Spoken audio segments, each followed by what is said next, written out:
kurang.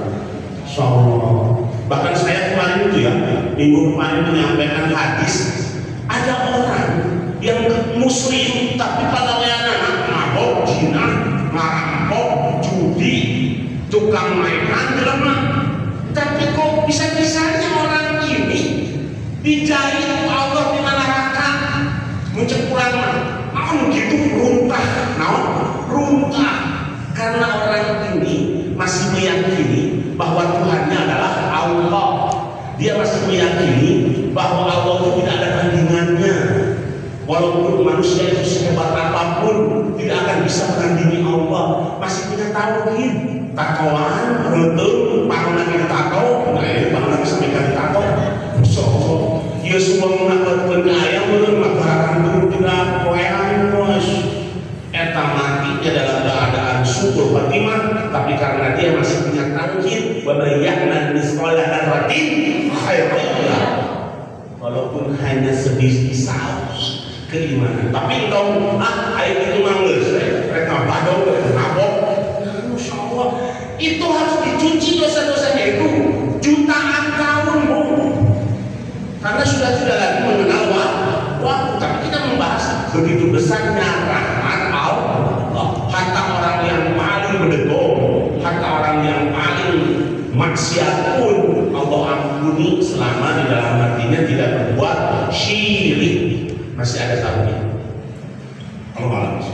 Baik, jadi harusnya diawali dengan membaca basmalah, diakhiri dengan syukur membaca hamdalah. Sebagaimana dijelaskan di dalam sunnah, apabila dia menggauli istrinya dengan niat, ini bapak-bapak yang sudah pada nikah, kalau dia mendatangi istrinya, menggauli istrinya dengan niat menjaga dirinya dari zina dan istrinya dari perbuatan zina juga, dan perbuatan-perbuatan yang mendekati zina, daripada nonton-nonton film blue dengan datangnya istri sedih sodako namanya, daripada lihat-lihat yang pornografi datangnya istri jelas-jelas itu Allah lebih ridho, atau dengan niat memenuhi kebutuhan istrinya dalam melakukan pergaulan yang baik, atau dengan niat agar mendapatkan keturunan yang soleh yang akan beribadah kepada Allah dan mentauhidnya, maka jika niat ini hadir ketika jima, maka jimanya tersebut menjadi ibadah dan ditulis dalam catatan kebaikan. Insya Allah indah sekali ya rumah tangga itu ya. Mendatanginya saja sodako. Ustaz berarti menjaga atas sering bimbingan istri lah. Lalu lu penting ya sodako kayak luas.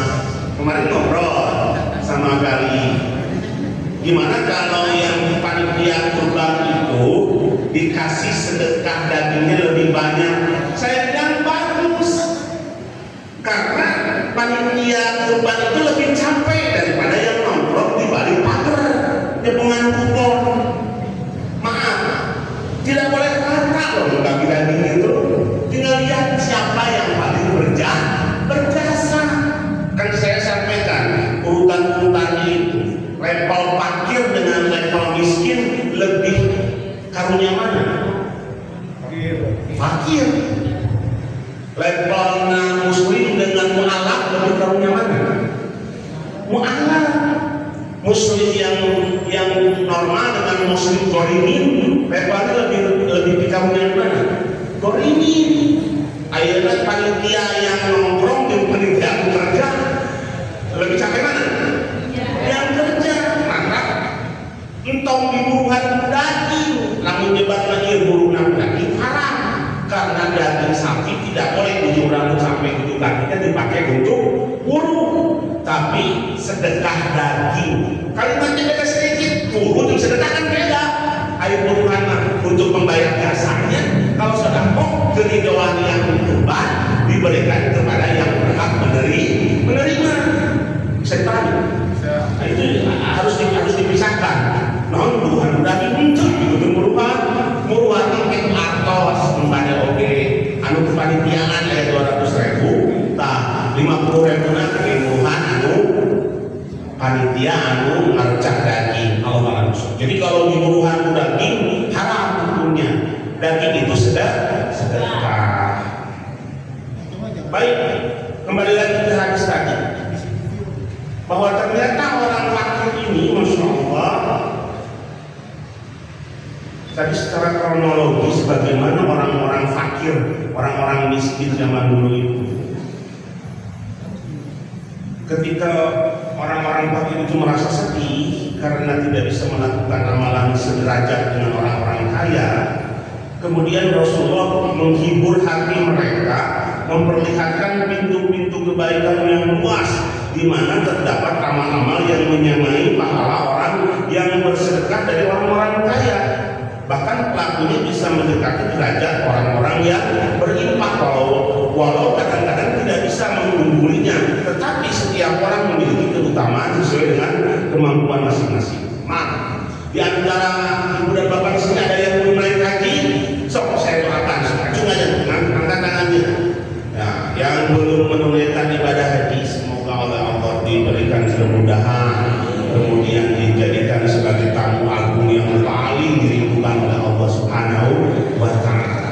Kalau belum terbayang, terbersit, Ustadz saya pengen hajian tapi nggak kebayang, nggak kepikir karena hartanya nggak ada, terus umur saya sudah sepuh, sekarang sudah 60, sedangkan antrinya 20. Baik, Allah untuk tadi kan maha luas rahmatnya.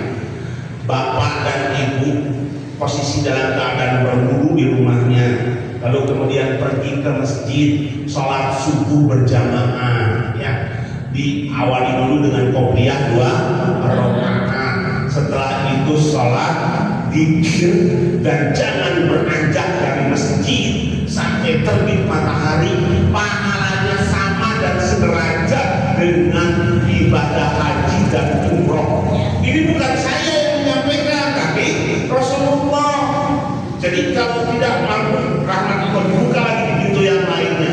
Saya tidak bisa kurban, perbanyak zikir, subhanallah, alhamdulillah, walaikum. Makanya nanti kalau orang-orang yang tidak mampu kurban, keliling deket sapi, pas bismillah, pas dikubrakan, Allahu Akbar, Allahu Akbar, la ilaha, itu kalau dari hati dia membesarkan Allah. Ketika ada prosesi kurban, yang kurban mendapatkan pahala 1 sapi, yang bertakbir pada saat itu pahalanya sama dengan 1 sapi. Karena di sini disebutkan jelas sekali dalam hadis ini bahwa kamu bertasbih, bertahmid, bertakbir, maka pahalanya sama dengan orang kaya yang beramal. Kan itu yang diberikan oleh Allah itu luas banget. Gimana? Sapi dikut kurma, jadi amal sapina, wah harta dorong, bentuknya, tayong, bentuknya dibariuskan, disemekon, jebruk, itu ayam takbiran. Masya Allah, kasihan. Hatta menyembelih sapi itu jangan diperlihatkan kepada yang lainnya, harus ditabir. Karena sapi itu ternyata baper, bawa perasaan, dia menangis melihat temannya, saudaranya disembelih di depan matanya. Golok pun jangan diperlihatkan kecuali ketika mengeksekusi. Iya mah bedok itu baik ya. Mursia saat itu baik, aduh tidak punya adab ya Allah ya Rabbi. Ya maaf, saya ingin mengingatkan saja adab-adabnya perhatikan. Karena tadi amalan yang wajib itu bila mana cacat, maka celaka akan mendapat hukuman dari Allah. Saat menyembelih sunnah apa wajib? Menyembelih dengan mengucapkan Bismillahirrahmanirrahim, sunnah apa wajib? Wajib.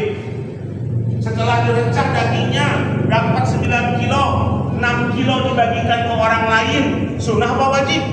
6 kilo dibagikan ke orang lain, 3 kilo dimiliki oleh yang kurban. Yang 6 kilo dibagikan ke orang lain, sunnah apa wajib hukumnya?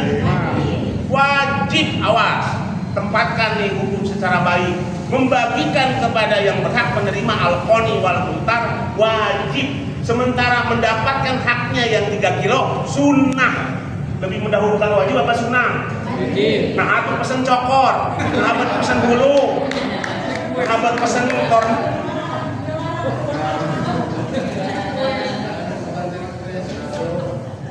Jadi rata-rata kan tidak memahami fikihnya ya. Jadi mana yang wajib harus didahulukan sebelumnya. Aisyah itu, Aisyah Khadijah itu ketika ketika Rasul mengatakan wa kana nabi la bahasya fayaqulu arsil ila asdiqai Khadijah. Nabi itu ketika menyembelih kambing itu, kemudian dia perintahkan kirim semuanya ke asdiqo, bukan ke Khadijah, bukan kirim semuanya ke Khadijah, tapi asdiqai Khadijah, kirim semuanya ke kerabatnya Khadijah. Lalu kemudian Khadijah itu dikasih sama sahabat, ini amanah dari Rasulullah untuk dibagikan ke kerabat, ini untuk ibundamu, kasihkan ke Khadijah. Lalu dipasihkan nanti 1 kilo, padahal haknya 7 kilo. Khadijah mau bagikan semua, biarkan aku sisakan sedikit. Nah, itu harus menjadi Khadijah berikutnya. Ulah kepikirannya yang abon, yang gulai, yang soto, segala dijiru. Untuk mata darah tinggi, kolesterol,